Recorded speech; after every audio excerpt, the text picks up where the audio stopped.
வணக்கம் மேடம். என்னாச்சு? நீங்க சொன்ன மாதிரி எல்லாத்தையும் பேசிட்டேன் மேடம். நம்பிட்டானா? இல்ல மேடம், ஆள் அசர்ல. அவன் நம்புற மாதிரி தெரியல மேடம். அது மட்டும் இல்ல மேடம், கீதா முன்னாடி வச்சு நான் சொல்றது உண்மையா இல்லையான்னு கிளியர் பண்ணிக்கணுமா? அதுக்காக நாளைக்கு சிஆர்இ ரெஸ்டாரண்ட்டுக்கு வர சொல்லியிருக்கான். இப்போ என்ன மேடம் பண்றது? அவன் சொன்ன மாதிரி ரெஸ்டாரண்ட்டுக்கு போ. என்ன மேடம் சொல்றீங்க? மாட்டிப்போ மேடம். எனக்கு அந்த கீதாவை தெரியாது, அந்த கீதாவுக்கு எனக்கு தெரியாது. அப்புறம் எப்படி madam? Jackie, just do what I say. என்ன மேடம் சொல்றீங்க? இங்க வா.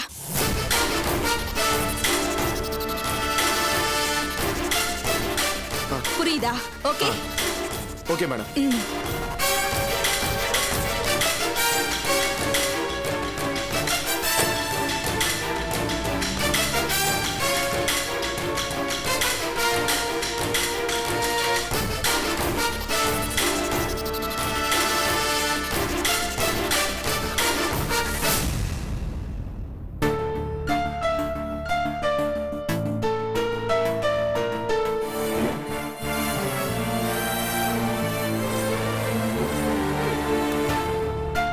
மேடம், சார் கூப்பிடுறாங்க. Okay sir.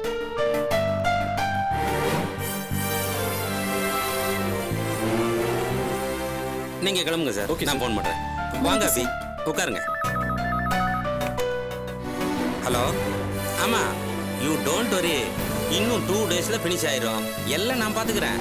ஆமா, ஓகே. சொல்லுங்க அபி. சார், என்னோட புது ப்ராஜெக்ட், அந்த 10 ஃபிளாட்ஸோட விஷயம் உங்களுக்கு தெரியும்ல? ஆமா, அந்த பிரச்சனை தானே, ஓரளவுக்கு தெரியும். சொல்லுங்க சார். 10 பேர்ல 7 பேர்கிட்ட வாங்கிட்டோம் சார். 3 பேர் தான் பிரச்சனை பண்ணிட்டு இருக்காங்க. அந்த ஆதியோட தூண்டுதல் காரணமா வேணும்னே பிரச்சனை பண்ணிட்டு இருக்காங்க சார். ஆதியால உங்களுக்கு தொடர்ந்து பிரச்சனை இல்லையா? ஆமா சார். இந்த ஃபிளாட் விஷயத்துல நான் ஆதிய அசோசியேஷன் வரைக்கும் இழுத்து மன்னிப்பு கேட்க வச்சேன். அதனால அவனுக்கு என் மேல கடுமையான கோவம். எனக்கு சம்பந்தமில்லாத கேஸ்ல என்ன மாட்டி வச்சு ஜெயிலுக்கு அனுப்புறதுக்கு அதுவும் ஒரு காரணம் சார். இப்ப அந்த ஃபிளாட் விஷயமா என்ன பண்ணணும்னு அட்வைஸ் கேட்க தான் நான் உங்ககிட்ட வந்திருக்கேன். முதல்ல அந்த 10 பேரும் உங்ககிட்ட இடத்த விற்கிறதுக்கு ஒத்துக்கிட்டாங்க இல்லையா? ஆமா சார், முதல்ல ஒத்துக்கிட்டாங்க. 7 பேர்கிட்ட நாங்க வாங்கிட்டோம். அந்த 3 பேர் தான் இப்ப ஆதியோட தூண்டுதலால பிரச்சனை பண்ணிட்டு இருக்காங்க. முதல்ல அந்த 10 பேரும் ஒத்துக்கிட்டதுக்கு உங்ககிட்ட ஏதாவது எவிடன்ஸ் இருக்கா? இருக்கு சார். காமன் அக்ரிமெண்ட் ஒன்னு போட்டு அவங்க 10 பேரும் சைன் பண்ணிருக்காங்க. அதை வச்சு நம்ம கேஸ் போடலாம்ல? தாராளமா கேஸ் போடலாமா? ஆனா என்ன? அபி, நான் உங்களுக்கு அட்வொகேட் மட்டும் இல்ல, உங்க வெல்விசரும் கூட. அதனால கேஸ் போடுறத ஒரு சரியான யோசனைன்னு நான் சொல்ல மாட்டேன். அது ஏன் சார்? அபி, இதுக்கு பின்னால ஆதி இருக்காருன்னு சொல்றீங்க. ரொம்ப செல்வாக்கான ஆளு, அவர்கிட்ட நிறைய பணமும் இருக்கு. ஸோ உங்க கேஸை வருஷ கணக்கா இழுத்தடிப்பாங்க. உங்களோட நெருக்கடி அதிகமாகும். நீங்க வாங்கியிருக்க லோனுக்கு வட்டி ஏறும் இல்லையா? ஆமா. உங்களுடைய நேரமும் பணமும் விரயமாகாம, நீங்க கொஞ்சம் கூட நஷ்டமாகாம இந்த சிக்கலை தீர்க்கிறது தான் நல்லது. ஆமா, நீங்க ஏன் சம்பந்தப்பட்ட பிளாட் ஓனர்ஸ் கிட்ட மறுபடி பேசி முடிவு பண்ணக்கூடாது? அவுட் ஆஃப் கோர்ட் செட்டில்மெண்ட் மாதிரி. என்ன சார் நீங்க? நான் ஏற்கனவே பலமுறை அவங்க கிட்ட பேசிட்டேன். அதுவும் ஆதியோட தூண்டுதல்ல வேணும்னே அவங்க பிரச்சனை பண்ணிட்டு இருக்காங்க. அவங்க கிட்ட நான் என்னன்னு போய் பேசுவேன்? அபி, சூழ்நிலை எப்பயும் ஒரே மாதிரி இருக்கிறது இல்ல. அவங்கெல்லாம் மிடில் கிளாஸ் ஆளுங்க. நீங்க அந்த காமன் அக்ரிமெண்ட் விஷயத்தை வச்சு அவங்க கிட்ட கொஞ்சம் நல்ல விதமா பேசுங்க. உங்களுடைய சிக்கலை எடுத்து சொல்லுங்க. ஒரு முயற்சி தானே, பண்ணி பாருங்களேன். சரி சார், நீங்க சொல்றதுனால கடைசியா அப்படியும் ட்ரை பண்ணி பார்க்கறேன். வரேன் சார். வாங்க. தேங்க்யூ.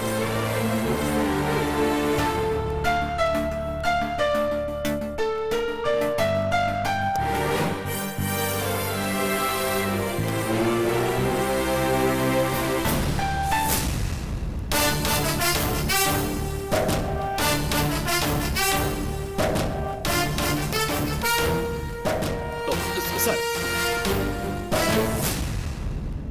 அபி இங்க எதுக்கு வந்தாங்க? பிளாட் ஓனர்ஸ் பிரச்சனை பண்றாங்களா? அது விஷயமா கோர்ட்ல கேஸ் ஃபைல் பண்றதுக்காக வந்திருக்காங்க. வேற எதுவும் இல்ல. ஏன் கேக்குறீங்க? ஆதிங்கிறவரை பத்தி ஏதாவது பேசினாங்களா? பேசினாங்க சார். அதை பத்திலாம் நமக்கு எதுக்கு? நான் வரேன் சார்.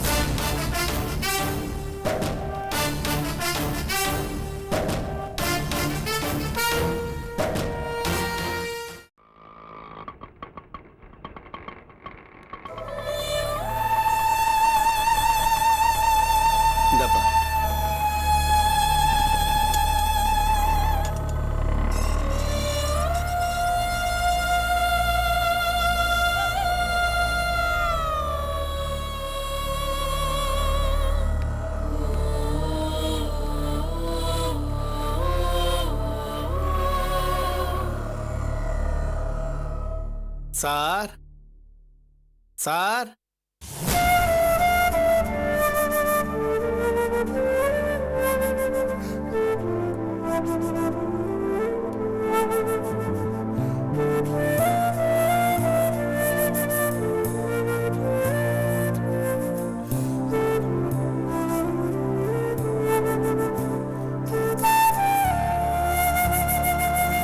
வாங்க உட்காருங்க.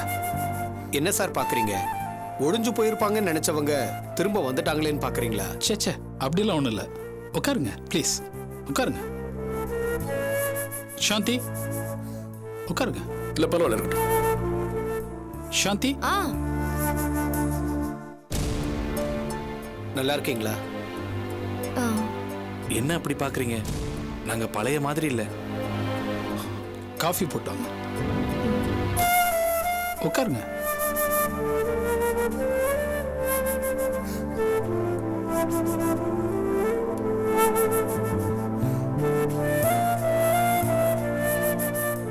இது சிவதாஸோட பொண்ணு இல்ல? ஆமாங்க.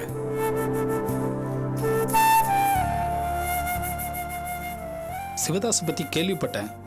இப்போ ஏதோ டெல்லி திகார் ஜெயிலில் இருக்காருன்னா. ஆமாங்க. அன்னைக்கு ஒரு நாள் போலீஸ் திடீர்னு வந்து அவரை அரெஸ்ட் பண்ணிட்டாங்க. சிவதாஸ், உன்னை நாங்க அரெஸ்ட் பண்றோம். என்ன எதுக்கு அரெஸ்ட் பண்ற? ஸ்டேஷனுக்கு வா, விவரமா சொல்றேன். வாரண்ட் இருக்கா? உன்ன மாதிரி ஆள் அரெஸ்ட் பண்றதுக்கு வாரண்ட் தேவையில்லை. ஆஹா, வாரண்ட் இல்லாம என்ன அரெஸ்ட் பண்ண முடியாது. வேணாம், பேசாம போயிரு. விளைவுகள் ரொம்ப பயங்கரமா இருக்கும். பெரிய காரணம் ஒண்ணு இருக்கு. ஸ்டேஷனுக்கு வா சொல்றேன். என்கவுண்டர்ன்ற பேர்ல எல்லாரையும் போட்டு தள்ளிடுவேன். பின்னால போ. சிவதாஸ் நட. அவரை அரெஸ்ட் பண்ண தமிழ்நாடு போலீஸ் அப்புறம் டெல்லி போலீஸ் கிட்ட அவரை ஒப்படைச்சிட்டாங்க. டெல்லி போலீஸ் அவரை திகார் ஜெயிலில் போட்டாங்க. அதுக்கப்புறம் நாங்கள் அவரை பார்க்க எவ்வளோ முயற்சி பண்ணோம், எங்களால் பார்க்க முடியல. கொடுங்க. இந்தம்மா. வாங்கிக்க மேம்.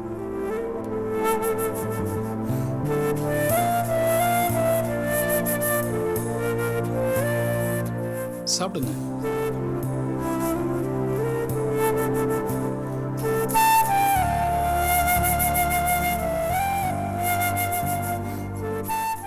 சார், சிவதாஸ் உங்களுக்கும் அபிமேடத்துக்கும் நிறைய கெடுதல் பண்ணியிருக்காரு. உங்களுக்கு புரிஞ்ச விஷயம் அபிமேடத்துக்கு புரியல. அவங்க சிவதாஸை ரொம்ப நம்பினாங்க. அதெல்லாம் ஆரம்பத்திலங்க. அதுக்கப்புறம் அபி புரிஞ்சுக்கிட்டாங்க. அதான் சிவதாஸ் அரெஸ்ட் ஆனப்போ அபி வந்து பார்க்காததுக்கு காரணம். எப்படி வருவாங்க? அவர் அவங்க மேலே மோசமான அபிப்பிராயம் வச்சுருந்தாரு. ஏதோ அந்த ஆள் கொடுக்குற காசுக்காக நாங்கள் ஒத்து ஊத வேண்டியதாயிடுச்சு. சிவதாஸ் அபிமேடத்து மேல உள்ள ஆசையால கட்டின பொண்டாட்டியை கொன்னவன் சார். என்ன என்ன சொல்றீங்க? ஆமாங்க, அந்த படுபாவி அந்த அப்பாவி பொண்ணை கொன்னுட்டான். அவன் செஞ்ச பாவம் தான் இந்த குழந்தை ஊமையாயிடுச்சு.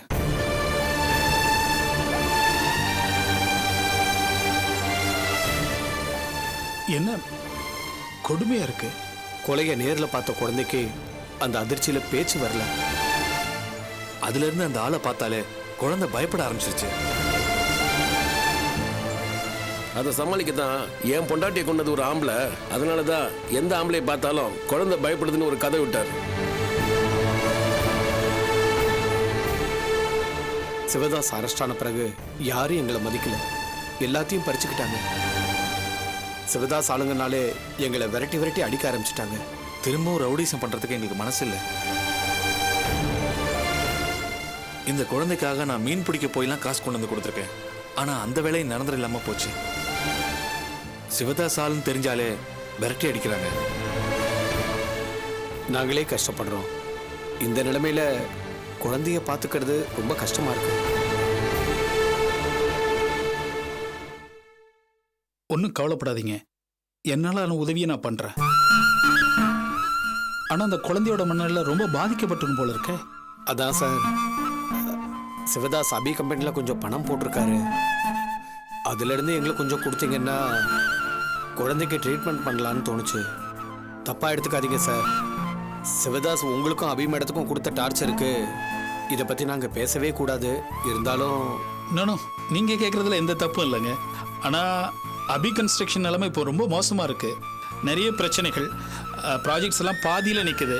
இதெல்லாம் சரியாக கொஞ்சம் நாளாகும். அது வரைக்கும் நீங்கள் பொறுத்துக்கணும். அதனால என்ன சார், லேட் ஆனாலும் பரவாயில்ல, கொஞ்சம் உதவி பண்ணால் நல்லாயிருக்கும். கண்டிப்பா நீங்க ஒன்றும் கவலைப்படாதீங்க, நான் பார்த்துக்கிறேன். ரொம்ப நன்றி சார். ரொம்ப ஒரு நன்றி சார். நிமிஷம், நீங்க தப்பா எடுத்துக்காதீங்க. இந்த பணத்தை இல்லை வச்சுக்கோங்க. வேண்டாம் சார், அதெல்லாம் வேணாம் சார். இல்ல பரவாயில்ல, வச்சுக்கோங்க. எப்போ வேணாலும் என்கிட்ட கேளுங்க, என்னால் முடிஞ்சதை செய்கிறேன். சிவதாஸ் கூட நீங்கள் இருந்திருந்தாலும் அவனுக்குள்ள கெட்ட குணம் உங்கள்கிட்ட கிடையாது. சந்தோஷமா போயிட்டு வாங்க. வரேன் சார். போயிட்டு வாங்க. நாங்கள் வரோம். மாமா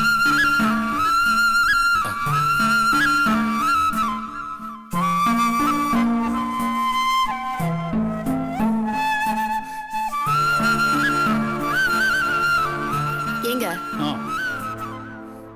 எதுக்கு தேவையில்லாதெல்லாம் இப்படி இழுத்து போட்டுக்கிறீங்க? அந்த சிவதாஸ் பண்ண டார்ச்சர் பத்தாதா உங்களுக்கு? என்ன சாந்தி இப்படி பேசுறீங்க? ஆமா, இப்படிதான் அந்த மாதிரி நான் திருந்திட்டேன் சார், உதவி பண்ணுங்கன்னு வந்தான். நீங்களும் உதவி பண்ணீங்க.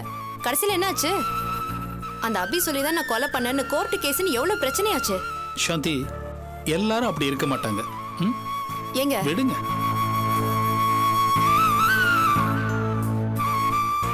எப்படியோ போங்க, எனக்கு என்ன.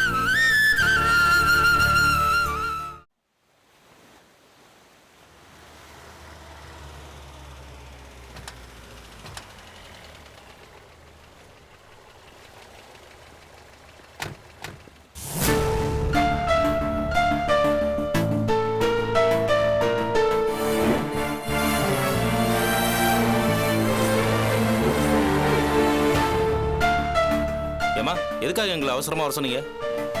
உங்ககிட்ட நான் கொஞ்சம் பேசணும் சார். உங்களுக்கு எங்ககிட்ட என்ன பேச வேண்டியிருக்கு? என்ன சார் புரியாத மாதிரி பேசுறீங்க? புரியுதா புரியலங்கிற பிரச்சனை இல்லம்மா, உங்ககிட்ட எங்களுக்கு என்ன பேச்சு? சார், நீங்க சொன்ன வார்த்தையை முதல்ல காப்பாத்துங்க சார். நல்லபடியா உங்க ஃபிளாட்ஸை எனக்கு ரெஜிஸ்டர் பண்ணி கொடுங்க. அதானே சார் நியாயம்? நியாய அநியாயத்தை பத்தி நீங்க பேசாதீங்கம்மா. முதல்ல மிரட்டுவீங்க, அப்புறம் வந்து குழைவீங்களா? இப்ப ஜெயிலுக்கு போயிட்டு வந்து மிரட்டலான்னு பாக்குறீங்களா? சார் மிரட்டல சார், நியாயமான முறையில தான் கேக்குறேன். என்னம்மா வம்பு பண்ணி சொத்தை வாங்கலான்னு பாக்குறியா? சார் நியாயமா தான் கேக்குறேன். ஆனா நீங்க தான் வேற மாதிரி பேசுறீங்க. இந்த பாருங்கம்மா, நாங்க விற்க முடியாது. என்ன பண்ணுவீங்க? இது பாருங்க சார், பிரச்சனையை ஸ்மூத்தா பேசி தீர்க்கலாம்னு நினைக்கிறேன். நீங்க இந்த மாதிரி பேசினா அப்புறம் நானும் வேற மாதிரி மூவ் பண்ண வேண்டி வரும். என்னம்மா, என்ன பண்ணுவேன்? நாங்க கொடுத்த காமன் அக்ரிமெண்ட் பேப்பரை வச்சு கோர்ட்டுக்கு போவியா? ஆமா, நம்ம யாருக்கும் டைமும் பணமும் வேஸ்ட் ஆகக்கூடாதுன்னு நான் பார்த்தேன். ஆனா நீங்க இப்படி பேசுறீங்க. நான் கோர்ட்டுக்கு போனா நீங்க வந்து தானே ஆகணும். தாராளமா போமா, ஆனா அப்படி போறதுக்கு காமன் அக்ரிமெண்ட் பேப்பர் வேணுமே. என்ன சொல்றீங்க? அந்த அக்ரிமெண்ட் காப்பி உங்ககிட்ட இருக்கான்னு முதல்ல செக் பண்ணு. அது என்கிட்ட தான் இருக்கு. என்ன டீஸ் பண்ணி பாக்குறீங்களா? இத பாருங்க, விஷயம் தெரியாம பேசுறீங்க. அந்த காப்பி உங்ககிட்ட இருந்து போய் சேர வேண்டிய இடத்துல சேர்ந்துருச்சு.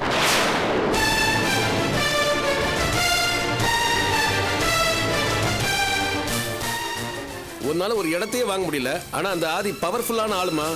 அவர் மனுஷங்களே வாங்குறவரு. உங்க ஆபீஸ்ல இருக்கிற கங்கா மூலியமா அக்ரிமெண்ட் காப்பியை கைப்பற்றி அழிச்சிட்டாருமா.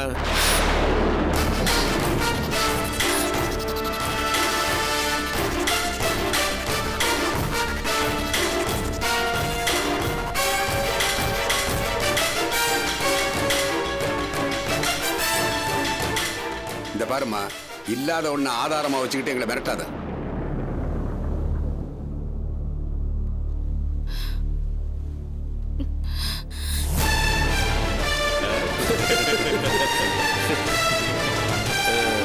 நம்மளே மிரட்டி பார்க்க முடியுமா? அதானே? இதோ கிரி வந்துட்டாரா? அவர் சொன்ன மாதிரி தான் சொல்லிட்டுமா, அப்புறம் என்ன? நீங்க சொன்ன மாதிரி பேசுங்க சார். Very good. தேங்க்யூ. நீங்க கிளம்புங்க. Okay sir. நாங்க வரோம் சார். வரோம் சார்.